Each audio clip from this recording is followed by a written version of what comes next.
Okay, everybody, welcome back to another episode of Oh Shoot. Today, I'm chatting with Victoria from Levi and Victoria Creative. Very excited to have Victoria on today's episode. So, Victoria, tell everyone, hey, kind of do just a little intro of yourself for anyone that doesn't know you. Hello. Thank you so much for having me on. I'm so excited to be here. My name is Victoria. My husband and I run our creative business together, but I'm the primarily person that specializes in the brand photography, which is, what we're going to talk about today. Yes, we are going to talk about that today. Before we get into the brand stuff, I have a few things that I wanted to ask you before, because obviously we got to give the people some context, we got to know who we're talking to. So first, kind of just walk me through kind of how you got started, what you do, and like how you got started with that. That would be the first thing that I would love to know. Yeah. So originally I started out just as like a hobbyist photographer, and then was basically doing every type of photography, as I feel like most people kind of start out doing. So I was doing everything from like newborns to weddings to random shoots from extended families, like the most random things. Mm-hmm. My dream was to be a destination wedding photographer, as I feel like many people's is. I thought that was the most romantic job in the world. But then as I started actually shooting weddings and getting into the weddings, I realized, okay, maybe this is not the most sustainable job for me. So wedding photography was kind of the main thing. That was what I had put all of my energy into doing. But then once I got into that, I realized that emotionally it was just so much for me. And to be every single weekend shooting was not ideal. I wanted something a little bit more flexible, that worked a little bit better for my life. So that's kind of where I started. So I was basically doing wedding photography as my main thing, but then realized that, okay, maybe this is a little bit too much for me. Right. And then for your husband, how does he play into the business? Like, how did that get started then? Yeah, totally. So basically I started the business right before we got married. So we were kind of engaged. I think when I first started the business, at the time we were under a different business name and everything. And when we got engaged, I was basically like, okay, if we're getting married, you're going to be my second shooter. Like you're coming into this business. So then I helped teach him, how to use a camera, how to do all the things. So basically from when we got married, he kind of just came in as my second shooter, because at the time we were just doing weddings. And then he has just been a very good like support system behind the scenes, helping with shoots, helping with all the back end kind of stuff. So that's kind of his role. And even now, still today, like I would say that I'm the main kind of person that's doing all of the marketing and the client care and everything with our clients. And then he's doing all of the helping me with all the back end, coming to shoots, all that kind of stuff. So okay, that's kind of how we function. Yeah. So I kind of wanted to talk about that like husband and wife duo dynamic for a minute. How do you feel like how do you feel like the separation between like work and personal, like how do you think that is like between you two, and what are some tips for like someone that if someone's in the same scenario, like how do you kind of balance the two? Yeah, totally. So that's been definitely something we've had to figure out, especially like when COVID hit and we were like fully both working from home, like, and seeing each other all the time. But we've definitely had to learn to establish boundaries and what that looks like. I feel like we finally have gotten to a place where we're like we've kind of figured it out. Because for me, I am very much need kind of things to be separate and categorized. Whereas Levi is more so like, can talk about anything at any time of the day. So an example of that would be like, we'd be like going to bed at night, and then Levi would be like, oh, like, did you respond to that person? Or, oh, did you see that email that someone sent? And I'm like, my brain just starts like going off in a million directions. And I'm like, this is not the time of night that I want to start talking about business. So things like that, where we've had to be like, okay, probably business talks are not going to happen right as we're going to fall asleep. We need to have a separate time when we're going to actually talk about things, and when we're just going to talk about our personal life. So something like that would be an example.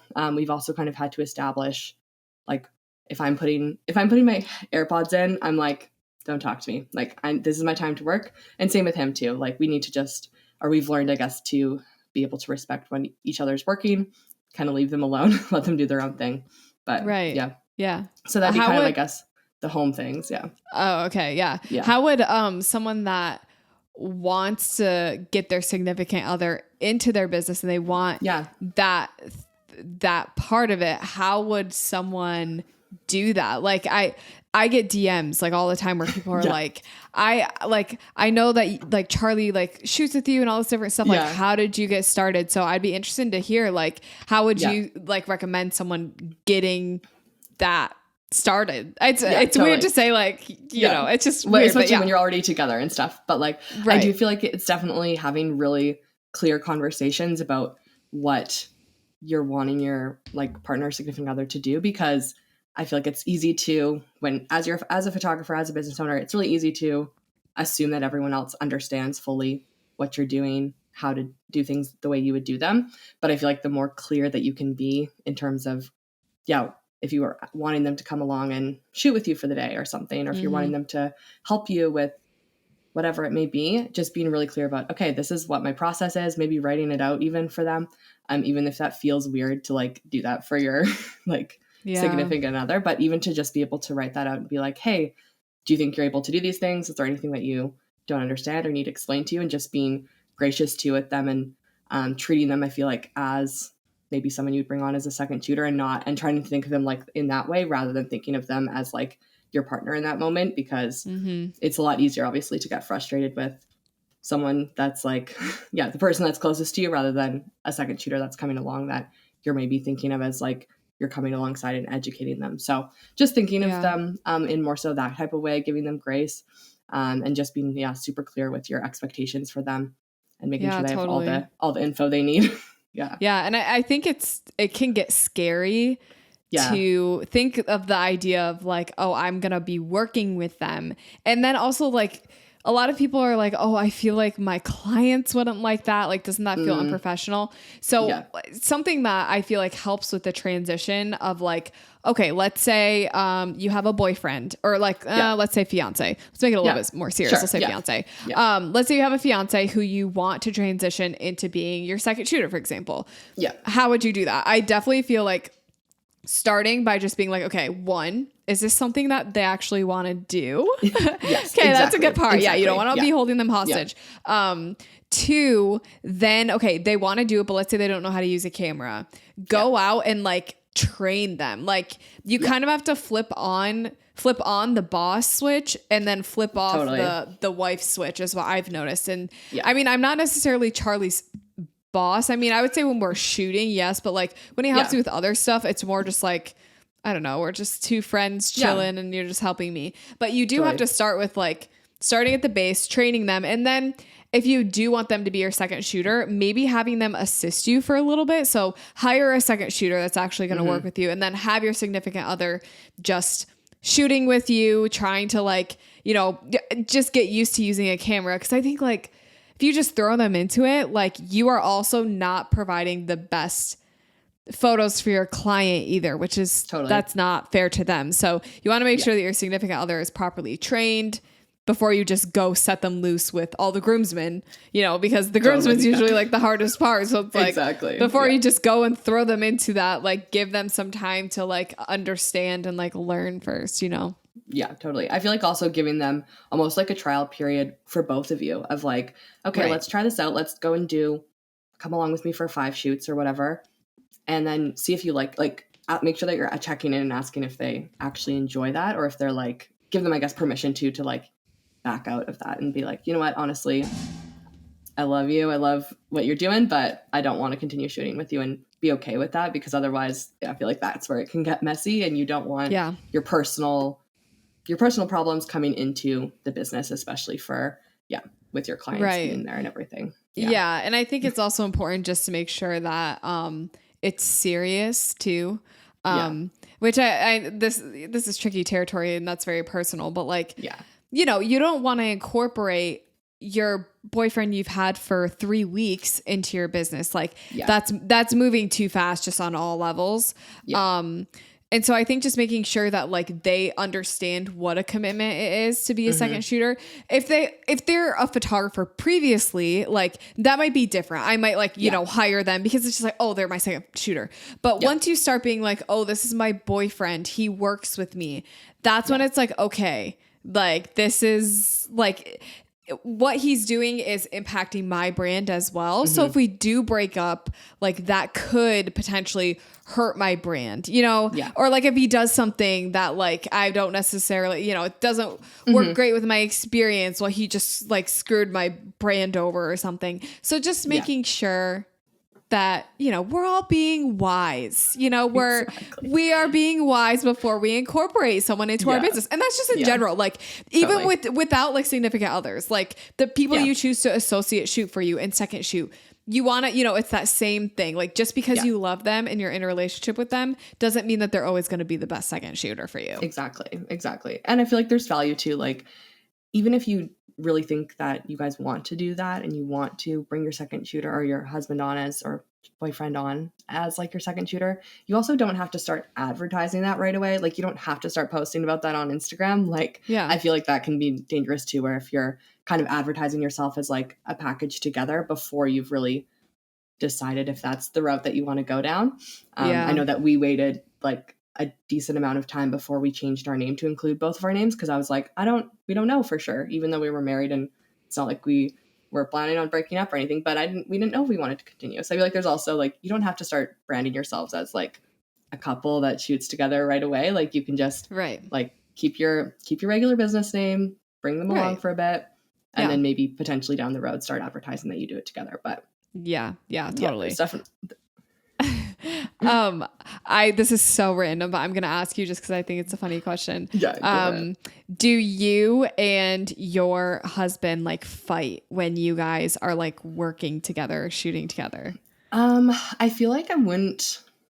There's definitely been moments where before we get somewhere, I feel like we have had like where I am either getting stressed. Usually it's about the shoot. Like I'm getting stressed about the shoot because it's like a big client, or like it's like I'm really nervous about what it is. I would say especially more so when we first started shooting together, because we were kind of like figuring out how to shoot together. So then I would get kind of, I'm trying to like get in the zone to shoot, and then he would be like bringing stuff up. So I feel like definitely beforehand we would get in these little things. But then once we got there, we had to be like, okay, like we would like have this talk of like, okay, we're here.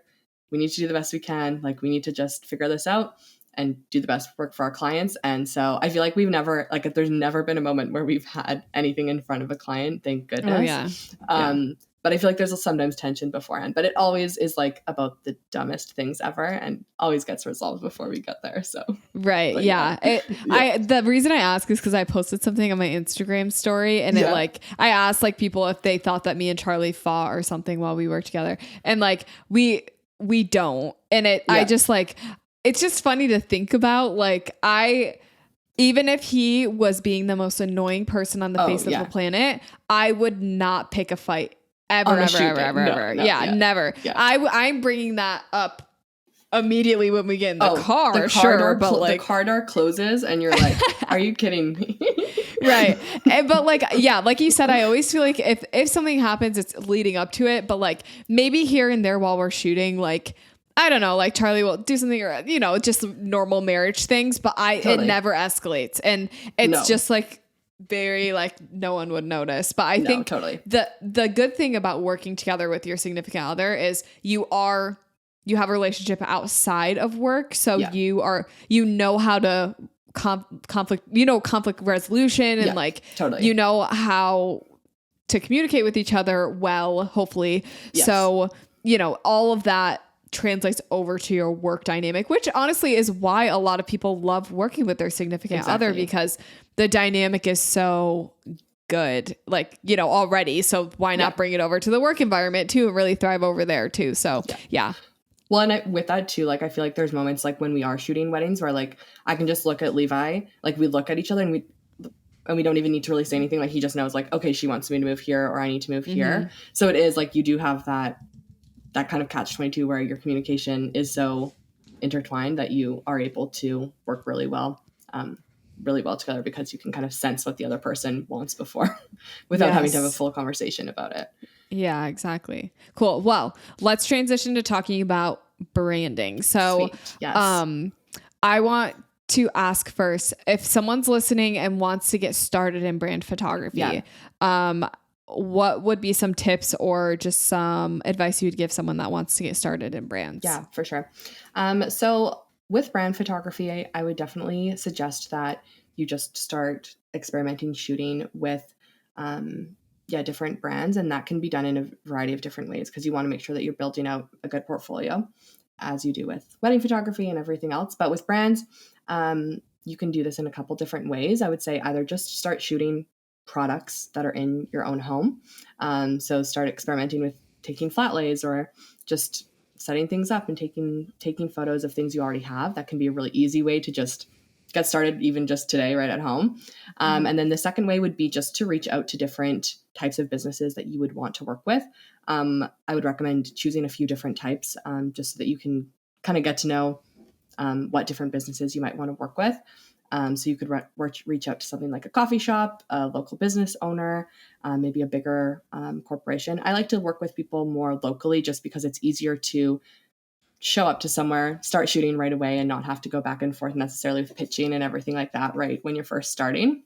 Right. But I would say the portfolio building is obviously going to be the biggest thing, and just getting kind of your name out there locally is going to be really, really helpful to start.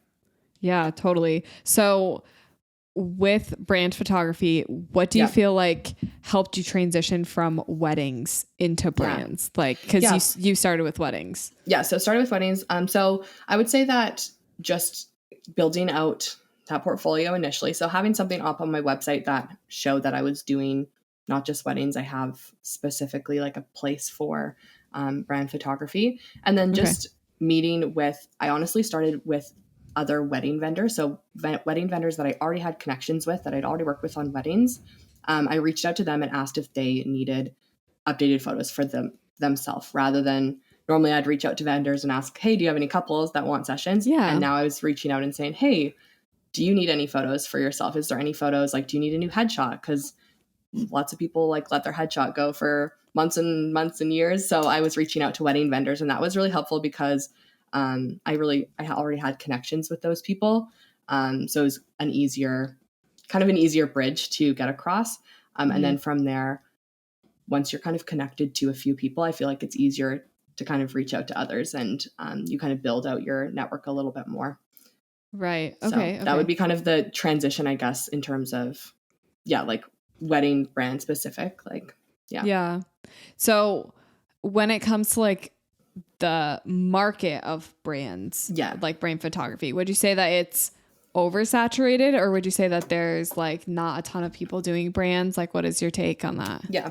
I think that the industry for brand photography is really undersaturated for multiple reasons. I feel like because of just the rise of, I feel like so many people are starting their own businesses nowadays, so they're going to need photos for them. And also just because of how much content you have to create nowadays, if you're any type of business, like whether or not you think that you're a content creator or not, like if you own a business and you're posting online, like you are a content creator. So you're going to need really good images to support that. So I would say that there's so much room to even specialize in like a certain type of brand photography, because there are so many businesses out there that just need someone to come alongside them and help them with their brand imagery. Right. Another thing with that is I feel like people used to build these kind of like huge corporations, so they'd have someone in-house hired that like just did their brand photography, or they just did their like marketing type of stuff. Whereas now I feel like people are building smaller businesses and outsourcing, or even these big corporations are scaling down and they want to just outsource that to someone who knows what they're doing and is going to do it really well. So are you on like freelance websites then, like Fiverr or anything? Because that's what it sounds like is when corporations are outsourcing, like that's, there are sites where people will try to find like a brand photographer or stuff like that. Totally. I haven't actually joined any like freelance sites. I've just found like enough like with my connections already, but I could see that could be a great place like for someone who's starting out. Because you can kind of list on there, and there's their own search engine and everything on there, rather than you're always having to do your own marketing. But I haven't joined any myself. No. Yeah. Okay. Yeah. So when it comes to what you offer, like what are some of the things that you're offering people? Because I know like when I think of brand photography, I just know it's so different from weddings. And like there are just certain things that wedding photographers include in their packages. And there's like basically like templates for this is what you should provide for a wedding photographer. So when it comes to brands, what types of things are you providing? What packages do you offer, like services? Kind of walk me through that part of your business. Totally. Yeah. So right now I have like 3 primary different options because I work with different types of businesses. One of them would be just a mini session. So I'm coming on location and it's I call it a mini session. I'm still, showing up, doing about like 20 minutes of shooting. And then I allow clients to just pay me per image after I go take those photos. So that's kind of my mini session offer. My second one would be a full brand day is what I call it. And that's basically I'm working for a business. I'm coming in and I'm shooting. I say that I'm going to deliver 90 days worth of content for them. So coming in, shooting all day, I deliver like 250 images to them. And then I also do help them make some reels and TikToks while I'm there. That's been something that I've added to my brand photography packages that I feel like has helped with working with businesses because so many businesses just don't even have an idea, like any clue of how to do that. And that's something that's easy for me to do when I'm already showing up there on the day of. Okay. And then the last offering that I do would be a subscription package. So that's basically I'm customizing these ones to each business's need on what they're wanting. Some of them include reels and like short form video, and some of them are just want photos, but that's on a subscription basis and they can choose if they want that monthly, quarterly, every 6 months. But yeah, that's definitely been a popular option for businesses that just want regular photos. They don't want to have to think about it. They want to hire someone who's going to kind of do the creative direction for them and everything like that. But, yeah, that sounds like a mix between almost like a social media manager. And obviously you're not scheduling the post, but a lot of managers will create content for brands. So it sounds like you've kind of mixed that with brand photography to create kind of like your own little thing of brand photography, because it's still brands, but it's just a little different than how a normal person would do just brand photography. Do you know what I'm saying? Totally. Yeah. And I think that that's just also has been kind of the direction that my business has taken just because of the need that's in my area and the need of the people that I've worked with have just continually asked for those types of services. So I'm like, well, I'm already doing all those things. I'm already coming to the shoot. I already know how to do the short form video and everything like that. So it just made sense for me to add that on. Yeah. Okay. So something that I instantly wonder about when you're talking about the different packages you offer, because you offer like a mini session or like, if someone just wants a few headshots, or you offer like bigger packages, do you find that you have to book like significantly more because of the fact that some of the packages are smaller? Do you get what I'm saying? Like, do you feel like you're doing more work, but like not? No. Okay. So the way that I have the packages structured is basically that when someone books a full brand day with me, they're getting full use of all of the images. So with brand photography, it's really important that like kind of the commercial use license of the photo. So how the images are going to be used after you deliver them to a client. So when someone books the full thing with me, they don't have to worry about that. That's included in the package. Whereas with the mini sessions, the photos are not included in the package. So it's just for the time for me to show up on the day of, like show up to their place or whatever, take the photos, and then they're paying per image for the photos after. And that's explained to them ahead of time. That's not something that's like hidden or anything. So they can choose to only to buy 2 photos after their session, but they're paying a lot higher price than would be included in the brand day session. So that's kind of how, for me, it's worth it for me to shoot those mini sessions and come along and do those, rather than I don't feel like it's, I'm doing like this huge day and then I'm doing one that's like costs like is only 5% of the brand day or whatever. Like I'm still, you're still kind of, that's kind of balancing out where it is worth it to be able to do that. Right. And a concept that I use for my packages is pushing people to that middle package, or like that one package that's like, this is the best bang for my buck, and like this is the perfect thing that I want. And it sounds like you have the same structure where you have the mini session, which isn't always going to be the best fit for everyone, and then you're this other session is like, well, you get it all. And like, exactly. You would get a better deal with like paying for the rights for everything. So it's like that kind of sounds like that's what you have set up, which is good. And I feel like it also helps the client be able to see the value of that kind of commercial use license, see the value of like what they're getting from the package, where it's like, okay, if I'm going to pay this much per image, then this package is so worth it because this package includes everything. So I feel like it helps even to have those conversations with clients where they're asking, because most clients are going to ask, well, what's the, like, does it matter if I book the mini session? Like, why would I not just book a mini session? Because a mini session sounds like it's going to be, they assume that it's going to be like the best deal ever. But yeah, I feel like it has pushed kind of more people to book that full brand day rather than not having that package there.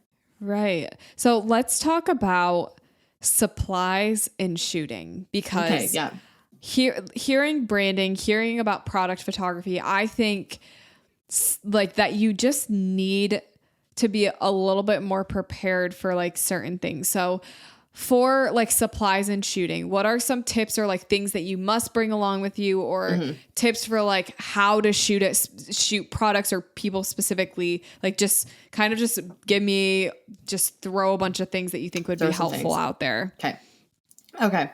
Well, one thing that I guess this isn't technically like a gear item, but I always like to have a physical copy of like a mood board and a shot list before I come to a session, which is very different than when I come to a portrait session or I come to a wedding. You're just kind of shooting the things that are in front of you. But for a brand session, I like to have that kind of organized ahead of time so that me and the client can both see it. That's why I like to print it out, because we're both working off of it together. So I have that printed out with me.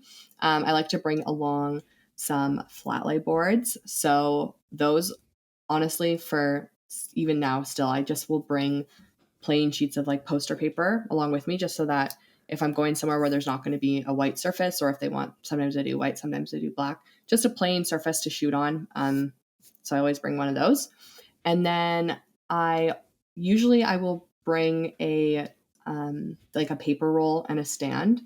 So because I find that most people are wanting, even though I would say that brand photography has moved away from like the old school headshot, I still feel like people like a nice clean headshot, even with, the way things are. So bring that along. So paper roll and a stand. And then otherwise everything else I feel like is kind of depends on the session and depends on the client. I really, when I was first starting out, I didn't have a lot of like props or a lot of things that I would bring along. I would ask the client to provide most of them. And that was just because I didn't have, like when I was first starting, I didn't have a kind of an established set of like props or things that I used. Now I do have a few things, like mirrors are really fun to shoot with, like pieces of glass, pieces of tile, like just small random things that add texture is always good. Pieces of silk, like things like that. But I feel like as long as that's communicated to the client ahead of time, like the things that you are bringing, the things that you're not bringing, I feel like it's totally fine to not have like a huge collection of stuff to get started. Okay, cool. And then what lens do you find that you are using for these types of shoots? So I will use, honestly, I still just love my 35 millimeter, which is what I usually use for weddings too. And I still love it for brand sessions. I honestly haven't switched my gear that much since shooting weddings. I feel like I still go towards the same gear. So my 35, my 50, we have a 24-70, which I'll sometimes use for products if I want to do like a nice big wide kind of like flat lay or something like that. But yeah, I would say that my gear is pretty much the same, especially because lots of the brands that I'm working with are very people focused and people orientated. So I'm still taking a decent amount of photos of people rather than just products. Yeah. Okay. I was going to say, like, I feel like if you get into just products, you probably are going to want more of like the macro type of stuff. Yeah.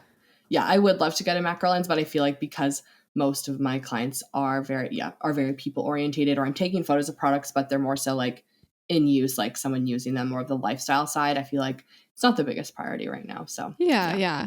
Okay. So you mentioned a mood board, and I'd be interested to hear like, what is your process from like, when someone says, okay, I want to book this with you, what is your process from booking to doing the shoot with like communication? Like, what do you send them? How do you prep them? And like, what does that look like so that you can get like the best result at the shoot? Yeah.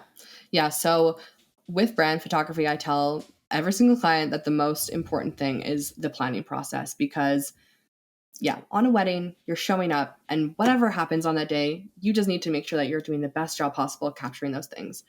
But when it comes to a brand shoot, you do have a lot more control over the situation.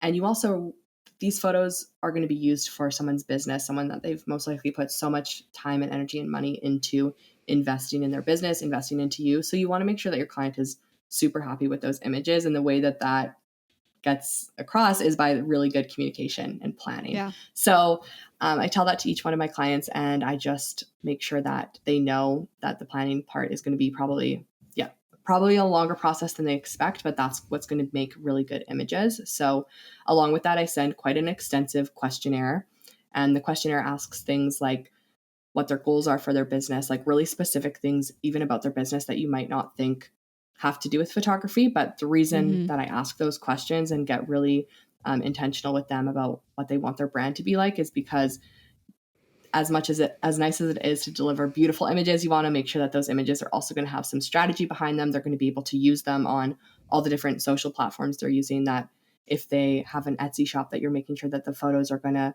look good for Etsy's sizing and different things like that. So getting really strategic with them. I also send out in my questionnaire like different options for, I have kind of like 6 different styles of photography that or different types of brand photography, and I have them choose like which one they're most drawn to. I have them go through different colors, like, so very extensive questions for them ahead of time, just so that I have all the information they need. They kind of understand that like the importance of these photos. I also in that questionnaire, I get them to explain to me kind of photos that they are really drawn to. So they don't have to necessarily be photos of mine, but just photos on the internet that they really feel they're drawn to on their brand. And then photos that they do not resonate with. So maybe brands that they are like, this brand, we want to do the opposite of this. And that helps too for them to do that, rather than for me to just be like, go onto Pinterest and be like, hey, this is a Pinterest board I think you would like. Like I try to get them to, as much as possible, give me that information through prompting them, through asking them really good questions. So that's kind of the initial big kind of planning thing that I will get them to do for me. Once I have all that information, then I will begin crafting through the photos they've given me, through the colors they've given me. I will craft a shot list and a mood board for them.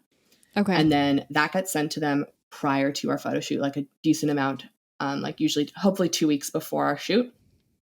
Then they will approve that. And let me know, yep, this is exactly on board with what we're thinking, or, oh, maybe not. Like, I don't really love this image. Like, can we adjust these shots? Like, and they will give me feedback on that until we have a finalized, approved mood board from both ends. We're both on the same page. And then from there, we can start shooting. So that's kind of the, like, leading up to the shoot. I will also have a, call with them ahead of time as well, to just chat with them. Sometimes in person, sometimes over Zoom, just chat with them, make sure that we're on the same page. I'll ask them like if they've had any experiences with other photographers, whether they're good or bad. We can talk about that. We'll talk about outfits. We'll talk about props, and I can help too. Like I will assist them if they need me to help them find like props or things. I often will get them to, I'll send them links and stuff of like, oh, here's some ideas of things you could purchase ahead of time. But that's kind of leading up to the shoot. All of the things that come along with that. And then shoot day. Yeah. Right. So it sounds like you are very organized and you have this whole system in place. What are you using organization wise? Like what tools do you use to, send your questionnaires and like make sure that things get communicated on time? And like, what are your tools and softwares that you like to use? Yeah. So I will do everything through HoneyBook and you know it. Okay. So, and I'll always make sure that like, even if someone inquires on Instagram and we're kind of like chatting back and forth, like sometimes people will like DM me if I'm like posting about availability or something. I always still get them, like direct them to fill out the inquiry form, because there's so many valuable questions on my inquiry form right from the beginning. So I always try to direct them there, because once they fill out the inquiry form, then they're in my HoneyBook, and then I can actually make sure that they're going through the whole process and everything stays really organized. So HoneyBook saved my life, the best thing ever. And then other than that, I use just like Pinterest and Canva for making the mood board and everything like that. So, okay. Yeah. Awesome. Yeah. Canva's a really cool tool. I feel like for brands just in general, Canva is the way to go. And Pinterest, like pairing those two it's unstoppable. Like design wise, so good. All the vibes. Yeah. Yeah. Love it. Okay. So I want to ask you, if there were like, I don't know, like things that you could tell a beginner brand photographer or like things that you wish you would have known getting into this. Totally. Like what are some things that you would say? Okay. Well, I feel like the biggest thing is to just make sure that you're charging the right amount. And I think that with brand photography, you can start charging a higher price a lot quicker than you can with other types of photography. And I'll give an example of why. So when I first started doing brand photography, I did a lot of my sessions for free or for really, really cheap because I was starting out, and that did need to happen. It was my portfolio building process. However, still to this day, like 5-6 years later, these businesses are still using those initial images that I shot for them. And they've been profiting off of those images for the past 5 years. Awesome. Not that they're necessarily making money off of my work, but it's the fact that like they still have them on their website. They're still making money. That's their like main header photos or their photos on their Instagram. So thinking about that from a photographer perspective, if you're only charging $100 for an image or $100 for a session or $200 for a session, and then that company is using your images to make thousands and thousands of dollars off of the products that they're selling through that, or thousands of dollars off of the services, that's a big, like they're getting a really, really good deal. So I would say that you can start charging for your licensing and for doing a brand session higher a lot more quickly than you probably think, because these businesses are making a good amount of money. Obviously, you need to take into account like what type of business it is, and but I would just say make sure that you're charging the right amount and not undervaluing your work. Right. Okay. And if you don't mind me asking, because we're transparent over here. Totally. What are your prices like, and kind of how did you come up with those numbers? So my prices are varied based on the different businesses. So when it comes to commercial licensing, I will start like kind of my base where I would start would be like $150 per image. So that's like what I would be charging for when I'm doing those mini sessions. I'm charging $150 per image for a commercial use license. And to note that that's not, you still own your image when you're doing that. You still own it. You still have the full like intellectual property rights over it. You're just giving that company permission to be able to use those images on their advertising. The higher end of things, I've worked with businesses where I've charged them $550 per image. And that's just because they're a bigger business. They are using it for more things. They're using it across platforms that have like tens of thousands of followers rather than a company that only has 100 followers or something like that. So that's kind of the range. But I would also say that range is also very, very depending on where you live, depending on the brand that you're working with. So I feel like that there's a huge range there with that. Yeah. And then for the package price, because you said like the mini session, you're just paying for the time. Yeah. Like and then what's the price of the branding session that you were talking about? That's like everything's included. Yeah. So my main session, my brand day session is $3,000. And so that's for pop off. Yeah. So it is crazy because that's like what I was making when I would shoot one wedding day. That's what I would make. So it's crazy to be able to do that on a brand, and it's on a weekday, and it's not taking up my whole weekend. Like it's definitely been a whole different experience doing that, and cool to see that you can actually financially still support yourself with just doing that. Okay. And then what about the mini session? So the mini session, I do $200 for just to come, and then $150 per image. And I've never had someone book less than like buy just one image. So it's been pay up for me. Okay. Awesome. Because I feel like once people see the photos, they're like, oh, okay, I'm going to get these. Like, right. Yeah. You're like, these are good. This is good stuff. Like you're going to want these for sure. Yeah, once people see a photo of themselves that looks good, they're like, okay, yeah. It's true. And it's like, it's so funny because it's like whenever you get professional photos done, like whenever you see the results, it's always like, wow, like I just was not expecting that, especially if your photos are good. It's like, oh my gosh, like, and you take the time to make them look good and make sure that the pose is good. And maybe you do retouches and stuff. Like, it's so powerful. Like what a good image, like how it makes someone feel about themselves. And like that is worth the money that you're charging. Like that feeling that you're giving someone is worth it, Yeah. Well, and especially too, because lots of people, I would say that I'll be the first person that they kind of the first person they've hired ever to do photos for their brand. So then it's so cool to see kind of the emotional side of them being like, this is my business that I've been building for so long. And they kind of finally see the images. The images really just, I feel like, make everything feel real. So it's so cool to be able to see that and do that for people. Yeah, that's awesome. Cool. Well, this is a question that I've been asking recently on my podcast at the end of my episodes. So I wanted to ask, just from your experience in photography, it could be wedding, could be branding, literally whatever. What is like the craziest or funniest story that you have that like you always tell people, like you'll never believe what happened at this session or event that you would be comfortable sharing? Okay, so I feel like, let's see here.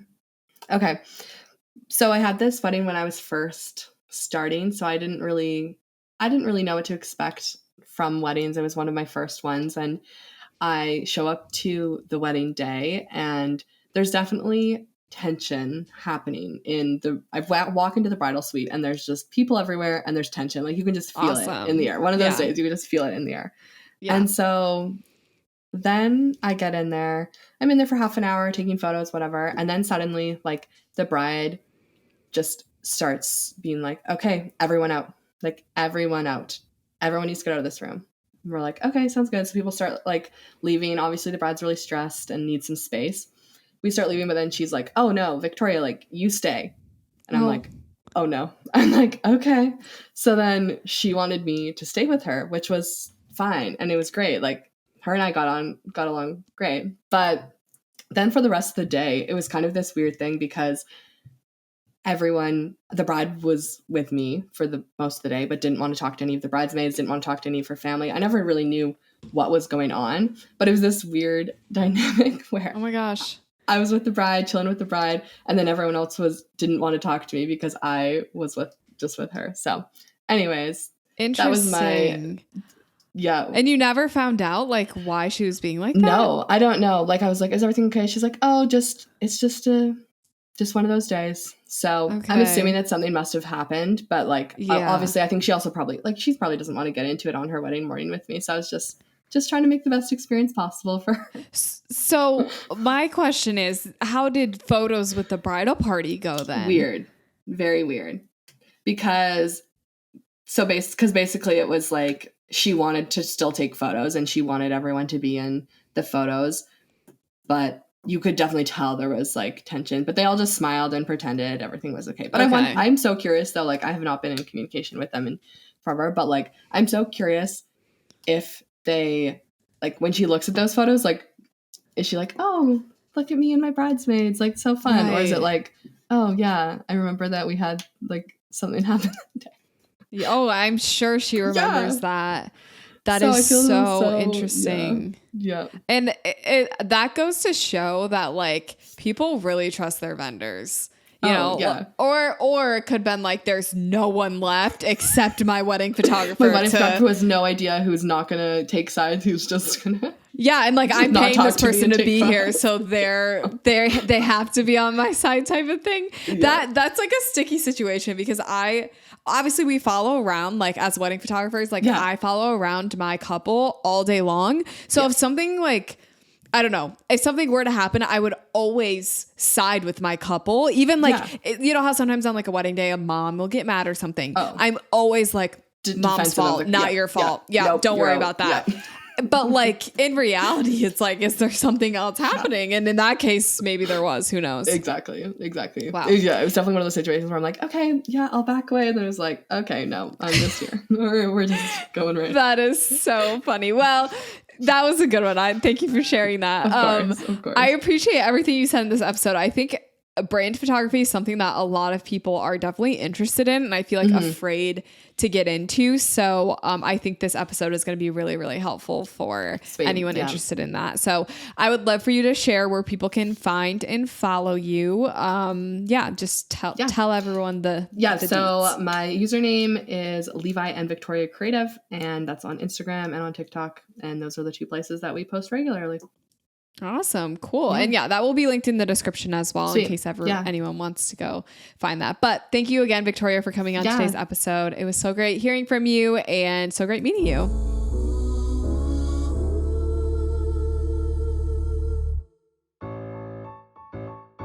Expose my mind to clarity. Oh, my spirit shudders. Capture the moment, to keep my sanity. And the wisdom rushing in, so much clearer now. Getting a little bit higher. With every step I take, I'm getting good. Getting a little bit better. I'm climbing to the top.